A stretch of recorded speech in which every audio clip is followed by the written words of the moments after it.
وكان الله بكل شيء عليما اللهم صل على سيدنا ইটনায় ফজলুর রহমানের রোগ মুক্তি কামনায় দোয়া ও মিলাদ মাহফিল। কিশোরগঞ্জ ৪ ইটনা মিঠামইন অষ্টগ্রাম আসনের বিএনপি মনোনীত প্রার্থী চেয়ারপারসনের উপদেষ্টা বীর মুক্তিযোদ্ধা অ্যাডভোকেট ফজলুর রহমানের রোগ মুক্তি কামনায় দোয়া ও মিলাদ মাহফিলের আয়োজন করেছে ইটনা উপজেলার বাদলা ইউনিয়নের কৃষক দল ও জাতীয়তাবাদী স্বেচ্ছাসেবক দলের নেতাকর্মীরা। وكان الله بكل شيء عليما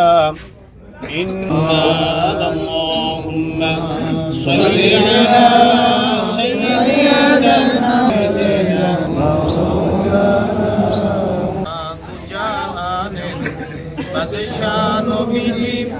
বর্ষিকুড়া বাজারে এ দোয়া ও মিলাদ মাহফিল অনুষ্ঠিত হয়। দোয়া মাহফিলে বীর মুক্তিযোদ্ধা অ্যাডভোকেট ফজলুর রহমানের রোগ মুক্তি কামনায় দোয়া ও মোনাজাত পরিচালনা করেন দরগাপাড়া জামে মসজিদের ইমাম মাওলানা মতিফ মোল্লা। পাশাপাশি বেগম খালেদা জিয়ার বিদেহী আত্মার মাগফিরাত কামনা করে বিশেষ মোনাজাত করা হয়। দোয়া মাহফিল শেষে উপস্থিত নেতাকর্মী এবং প্রায় ৪ শতাধিক মানুষের মাঝে খাবার বিতরণ করা হয়।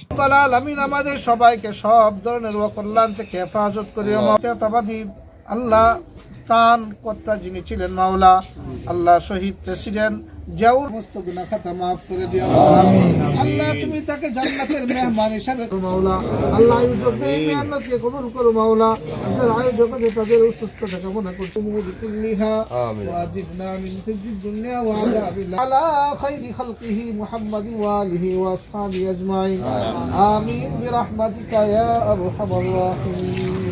দোয়া মাহফিলে উপস্থিত ছিলেন কিশোরগঞ্জ জেলা জাতীয়তাবাদী স্বেচ্ছাসেবক দলের যুগ্ম আহ্বায়ক AKM ওয়ালিউল ইসলাম রাসেল, বাদলা ইউনিয়ন জাতীয়তাবাদী স্বেচ্ছাসেবক দলের আহ্বায়ক মোহাম্মদ হাফিজুল হাসান, যুগ্ম আহ্বায়ক মোহাম্মদ শফিকুল ইসলাম, বাদলা ইউনিয়ন কৃষক দলের সভাপতি উজ্জ্বল শেখ, জেলা ছাত্র দলের সাবেক সহসভাপতি মোহাম্মদ মুজাহিদ সহ বিএনপির অঙ্গ সংগঠনের নেতাকর্মীরা। উল্লেখ্য, এর আগে গত বৃহস্পতিবার 22 জানুয়ারি বিকেলে ইটনা থেকে ভৈরবে তারেক রহমানের জনসভায় যোগ দিতে আসার পথে অসুস্থ হয়ে পড়েন বীর মুক্তিযোদ্ধা অ্যাডভোকেট ফজলুর রহমান। পরে তাকে জেলার বাজিতপুর উপজেলার ভাগলপুরের জহুরুল ইসলাম মেডিকেল কলেজ হাসপাতালে ভর্তি করা হয়। এরপর উন্নত চিকিৎসার জন্য শনিবার বিকালে তাকে রাজধানীর এভারকেয়ার হাসপাতালে ভর্তি করা হয়। বর্তমানে তিনি সেখানে চিকিৎসাধীন রয়েছেন।